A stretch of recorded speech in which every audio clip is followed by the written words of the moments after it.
बोर्डाच्या परीक्षेला अगदी काहीच दिवस राहिले आहेत आणि कळत नाही आहे की मराठीचा पेपर कसा लिहायचा. तर हा व्हिडिओ तुमच्यासाठी.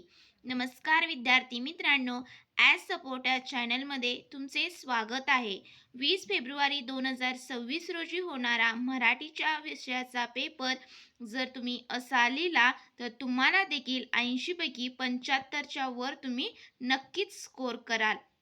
तर ह्या व्हिडिओमध्ये मी तुम्हाला कोणत्या पेनानं हा पेपर तुम्ही लिहावा मराठीचा हे देखील सांगितलेले आहे. तर चला तर विद्यार्थी मित्रांनो पाहूयात. तर तुमचा एकूण मराठी विषयाचा पेपर हा 80 मार्क्सचा असणार आहे, ज्यामध्ये विभाग 1 गद्य जो असणार आहे तो एकूण 18 मार्क्ससाठी असणार आहे, ज्यामध्ये तुम्हाला प्रश्न क्रमांक 1 जो असणार आहे तो पठित गद्यवरती असणार आहे, ज्यामध्ये तुम्हाला एखादा उतारा देतील, पठित उतारा देतील आणि त्यावरचे प्रश्न हे 7 मार्क्ससाठी विचारण्यात येतात. तर पहिला प्रश्न असणार आहे आकलन कृतीवरचा, ज्यामध्ये तुम्हाला कृती चौकटी पूर्ण करा किंवा एका वाक्यात उत्तरे लिहा, रिकाम्या जागा भरा, विधाने पूर्ण करा असे सोपे प्रश्न विचारणार आहेत. तर त्यामध्ये तुम्ही पाहू शकता इथे तुमचा जो पठित गद्य आहे की आजी कुटुंबाचं आगळ यामधील उतारा दिलेला आहे आणि त्यावरची ही आकलन कृती जी 2 मार्क्ससाठी विचारलेली आहे. त्यानंतर पहा दुसरा देखील आकलन कृतीवरचाच असणार आहे आणि ज्यासाठी 2 मार्क्स असणार आहेत, ज्यामध्ये रिकाम्या जागा भरा किंवा जोड्या जुळा, ज्यामध्ये तुम्हाला गट आणि त्याची उत्तरे असं व्यवस्थित अगदी चौकटीत लिहायचं आहे, ज्याला 2 मार्क्स असणार आहेत. त्यानंतर तिसरा जो प्रश्न असणार आहे तो स्वमतचा असणार आहे, ज्यामध्ये तुम्हाला 3 मार्क्स असणार आहेत. तर तुम्ही पाहू शकता की अर्धा पेज भरून तुम्हाला याचे उत्तर लिहायचं आहे. तर इथं दिलेलं आहे की उतार्याशी संबंधितच तुम्हाला स्वमतमध्ये प्रश्न हे विचारले जातात. तर इथे पाहू शकता की आमची ढाळस म्हणजे गावचं वर्तमानपत्र होतं. मला कळालेला अर्थ म्हणजेच जो उतारा पठित उतारा देणार आहे तर त्याच्याशी रिलेटेडच हा काय असणार आहे, तुम्हाला स्वमत अभिव्यक्तीचा प्रश्न असणार आहे, जो 3 मार्क्ससाठी असल्यामुळे इथे तुम्हाला लिखाणाला थोडासा जास्त वेळ लागणार आहे. तर अशा प्रकारे प्रश्न क्रमांक 1 जो होता तो एकूण 7 मार्क्सचा होता आणि तो पठित गद्यवर असणार आहे. त्यानंतर प्रश्न क्रमांक 1 जो असणार आहे तो देखील पठित गद्यवरतीच असणार आहे, ज्यामध्ये तुम्हाला पठित उतारा देतील आणि त्यावरचे प्रश्न हे 7 मार्क्ससाठी असणार आहेत. पहिला असणार आहे तो आकलन कृतीवरती असणार आहे. तर तुम्ही पाहू शकता विद्यार्थी मित्रांनो की जो काही तुम्हाला परिच्छेद किंवा उतारा देतील त्यातील खालील व्यक्तींचे महत्त्व स्पष्ट करा. तर तुम्ही जर उतारा व्यवस्थित वाचला तर याचे उत्तर तुम्हाला अगदी व्यवस्थित चौकटीत लिहायचं आहे आणि तिथे जर चौकोन दिला असेल जर कृतीमध्ये तर चौकोनच काढायचा आहे. तुम्ही ते अजिबात वर्तुळ काढून तुमचं उत्तर तिथे व्यवस्थित अगदी असं लिहायचं नाही. तर जे तुम्हाला प्रश्न कृतीपत्रिकेत दिलेलं आहे, जसं कृती दिलेली आहे तसंच तुम्हाला उत्तरपत्रिकेत हे लिहायचं आहे. त्यानंतर पहा दुसरा देखील असणार आहे, तो तुम्हाला काय असणार आहे, आकलन कृतीवरचाच, जो 2 मार्क्ससाठी असणार आहे आणि ज्यामध्ये तुम्हाला पेनेनं चौकटी काढून त्याचं उत्तर लिहायचं आहे. त्यानंतर ते 2 मार्क्ससाठी असल्यामुळे उतारातीलच उत्तर तुम्हाला शोधून लिहायचं आहे. तिसरा जो असणार आहे तो स्वमतचा असणार आहे पहा. त्यानंतर तिथे पाहू शकता स्वमत विचारलेलं आहे की कोणतेही काम हे कमी दर्जाचं नसतं.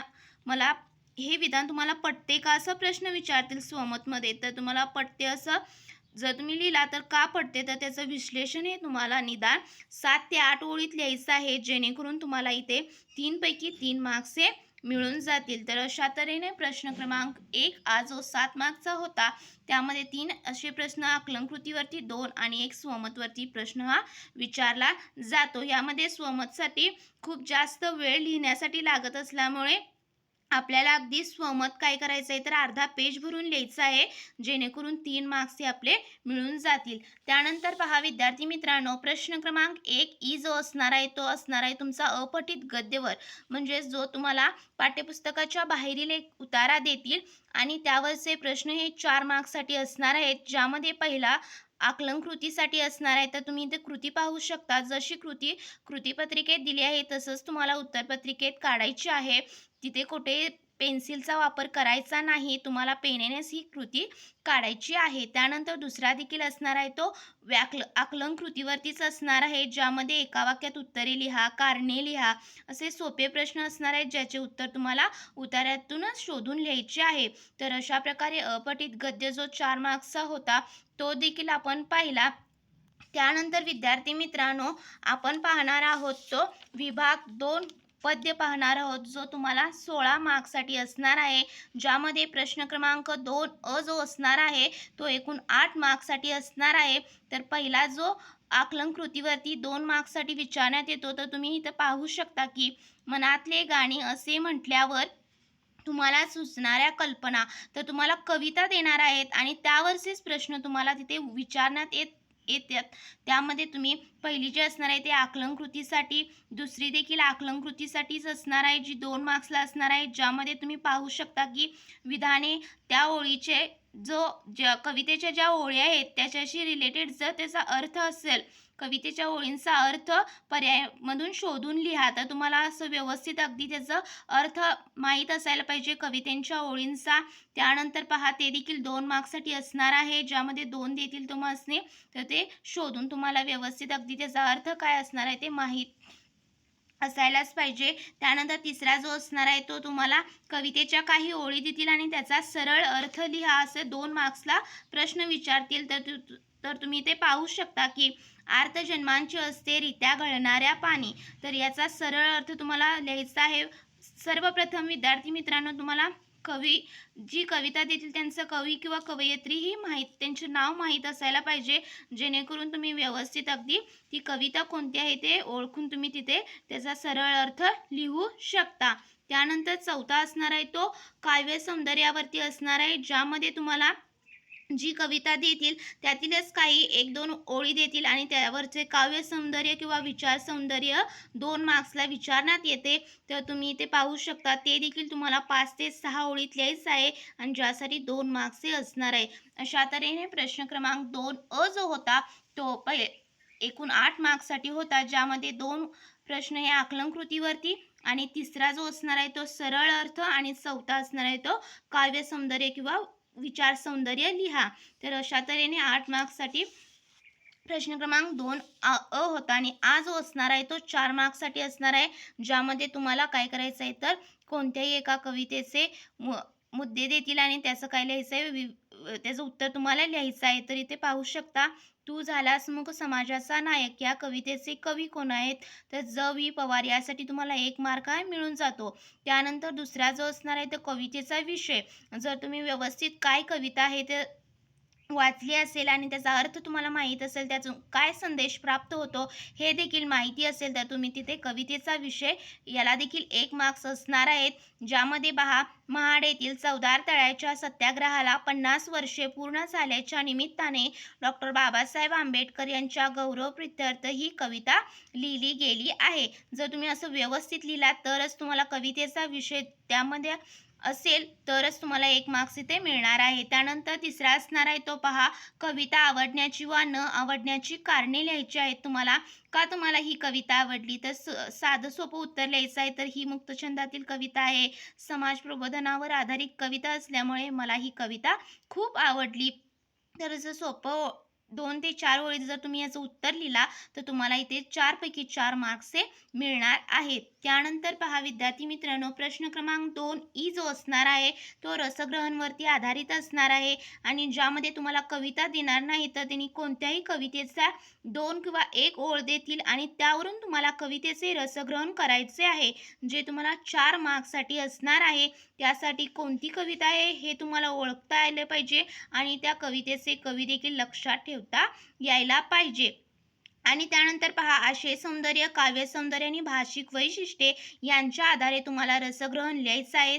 तर आशय सौंदर्यामध्ये काय येईल, तर कोणती कविता आहे, तर इथे पाहू शकता, वस्तू ही कविता आहे आणि या कवितेचे कवी कोण आहेत, तर त्यांचं कवितेचे कवी द.बा. धामनसकर यांचं नाव लिहायचं आहे. त्यानंतर या कवितेतून काय संदेश दिला आहे हे थोडक्यात तुम्हाला हे आशय सौंदर्यामध्ये लिहायचं आहे, ज्यासाठी 1 मार्क्स हे असणार आहेत. त्यानंतर पहा, काव्य सौंदर्य म्हणजे जी तुम्हाला कवितेची काव्यपंक्ती दिलेली आहे त्यामध्ये कोणत्या अलंकाराचा उपयोग केला आहे का, त्यानंतर त्याचा सरळ अर्थ काय आहे ते तुम्हाला काव्य सौंदर्यामध्ये 2 ते 4 ओळीत अगदी लिहायचं आहे, ज्यासाठी देखील 1 मार्क्स हे असणार आहेत.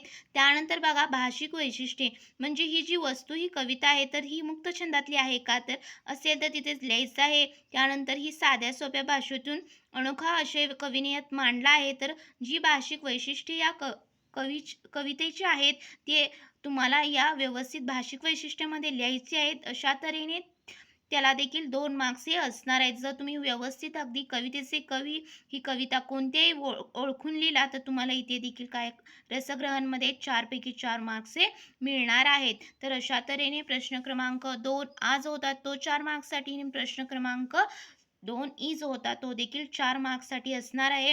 तर पहा विद्यार्थी मित्रांनो, विभाग 2 पद्य जो होता तो एकूण 16 मार्क्ससाठी आपण पाहिला. त्यानंतर पहा विद्यार्थी मित्रांनो, विभाग 3 जो स्थूल वाचनाचा असणार आहे तो तुम्हाला पाठ्यपुस्तकातील स्थूल वाचनासाठी जे पाठ्य दिलेले आहेत त्यांच्यातील जे स्वाध्यायाचे प्रश्न आहेत ते तुम्हाला करून जायचे आहेत इथे. तर तुम्ही पाहू शकता व्यवस्थित अगदी त्याचं उत्तर तुम्हाला 3 कृतीपैकी 2 कृती सोडवायचे आहेत आणि त्याचं उत्तर देखील तुम्हाला व्यवस्थित अगदी लिहायचं आहे. आणि यामध्ये तुम्हाला किती मार्क्स असणार आहेत तर 6 मार्क्ससाठी असणार आहेत. प्रत्येक कृतीसाठी 3 मार्क्स हे असणार आहेत. तर इथे पाहू शकता पहिली जी कृती दिलेली आहे ती साहित्य कृतीचा आस्वाद घेताना लक्षात घ्यावयाचे मुद्दे माझ्या शब्दात. तर तुमच्या शब्दात व्यवस्थित अगदी लिहायचं आहे त्याचं उत्तर.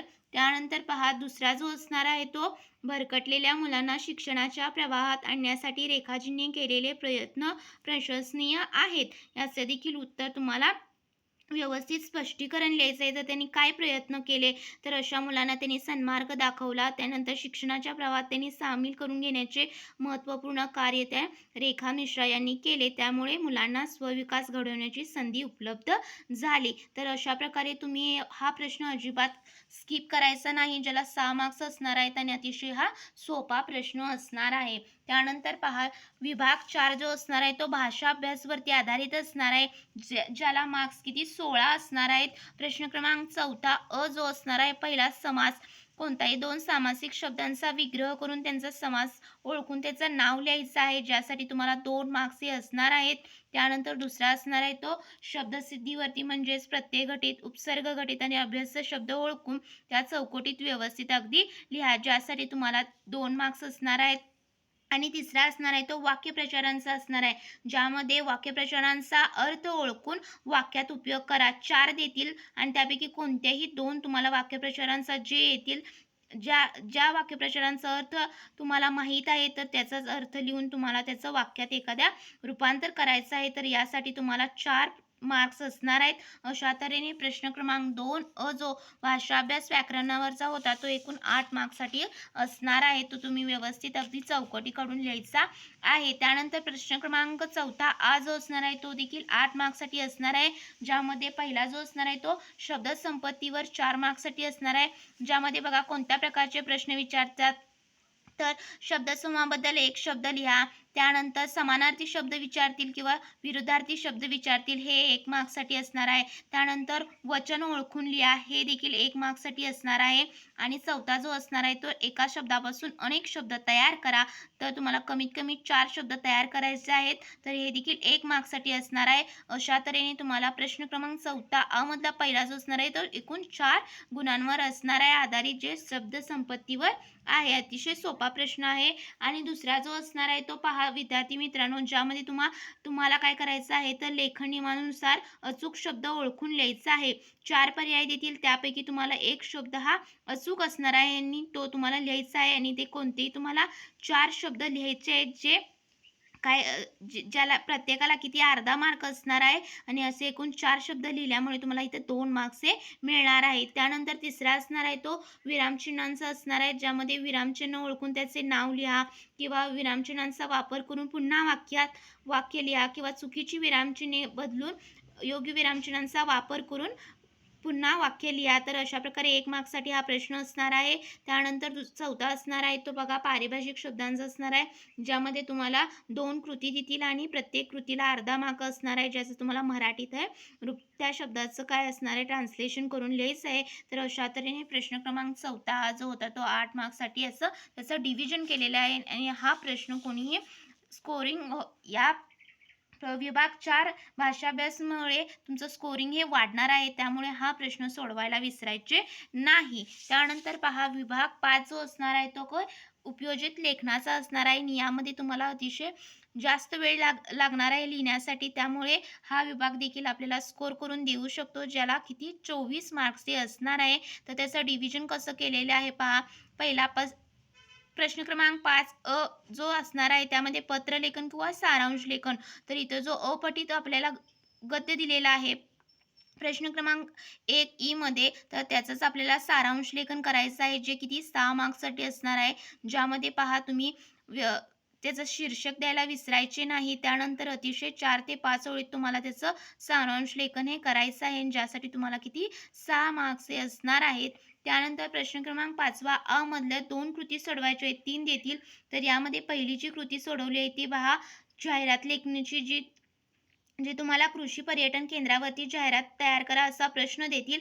तर त्यामध्ये तुम्ही पाहू शकता की अतिशय आकर्षक अशी जाहिरात तुम्हाला करायची आहे, ज्यामध्ये तुम्हाला कशाबद्दलची जाहिरात आहे ते पहिल्यांदा मथळ्यामध्ये तुम्हाला दिसायला पाहिजे. त्यानंतर व्यवस्थित अगदी ते आकृत्यांचा वापर करून तुम्हाला लिहायचं आहे. पेन्सिलने अजिबात तिथे कोणतीही आकृती काढायची नाही, पेनेचाच वापर करायचा आहे.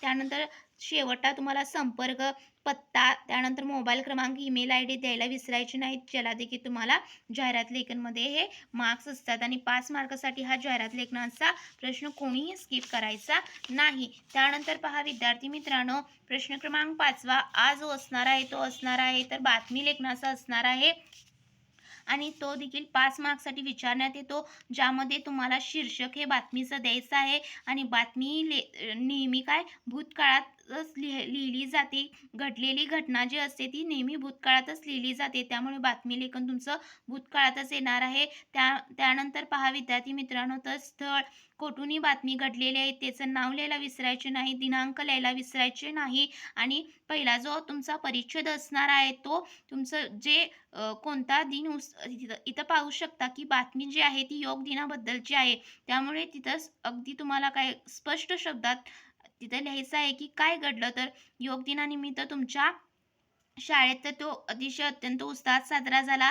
त्यानंतर 7 ते 9 या वेळेत काय केलं, तर विद्यार्थी, शिक्षक आणि शिक्षकेतर कर्मचाऱ्यांनी योगासने आणि प्राणायाम केला. तर अतिशय थोडक्यात असं पहिलं जे परिचय तुमचा किंवा पॅरेग्राफ असणार आहे तो थोडक्यात असणार आहे, आणि त्याचं विश्लेषण किंवा त्याचा तपशील आपल्याला राहिलेल्या 2 ते 3 परिच्छेदात करायचा आहे, आणि ज्यासाठी तुम्हाला 5 मार्क्स असणार आहेत. जर तुम्ही व्यवस्थित त्याचा फॉर्मॅट फॉलो केला बातमी लेखनाचा, तर तुम्ही इथे 5 पैकी 5 मार्क्सचे घेऊन जाल. तर अशा तऱ्हेने 5 मार्काचा प्रश्न हा देखील तुम्ही सोडवायचा आहे. त्यानंतर पहा वैचारिक निबंध. प्रश्न क्रमांक 5 ई जो असणार आहे तो असणार आहे तुमचा निबंधावरती, ज्यामध्ये तुम्हाला आत्मकथन लिहा किंवा वैचारिक निबंध कोणताही एक जो तुम्हाला सोपा जाईल तो निबंध लिहायचा आहे, आणि जो किती असणार आहे तर 7 मार्क्ससाठी 8 मार्क्ससाठी असणार आहे. तर तुम्ही पाहू शकता, तर इथं वैचारिक निबंध लिहिलेला आहे की सेल्फी योग्य की अयोग्य. तर इथे तुम्ही पाहू शकता की सर्वप्रथम त्याचं सेल्फी योग्य आहे का, सेल्फीमुळे काय होत आहे, तर हे व्यवस्थित लिहायचं आहे. आणि सेल्फीच्या नादापायी काय झालेले आहे, तर अनेकांना जीव गमावण्याची हे वेळ आलेली आहे. त्यामुळे सेल्फी काढणे वाईट नाही, परंतु त्याचा अतिरेक वापर हा वाईट आहे. तर अशा प्रकारे तुम्हाला जे तुमचं वैचारिक मुद्दे आहेत ते अतिशय ठोसपणे इथे मांडायचे आहेत, आणि तुम्हाला इथे किती 8 मार्क्सही मिळणार आहे. तर त्यामुळे तुम्ही निबंध या विषयाला अतिशय जास्त वेळ द्यायचा आहे लिहिण्यासाठी. 15 ते 20 मिनिटे तुम्ही निबंध लिहिण्यासाठी द्यायचं आहे, ज्याला किती 8 मार्क्स हे असणार आहेत. तर पाहू शकता तुम्ही कशा प्रकारे लिहिलेला आहे. तर थँक्यू सो मच. व्हिडिओ आवडल्यास नक्की लाईक करा.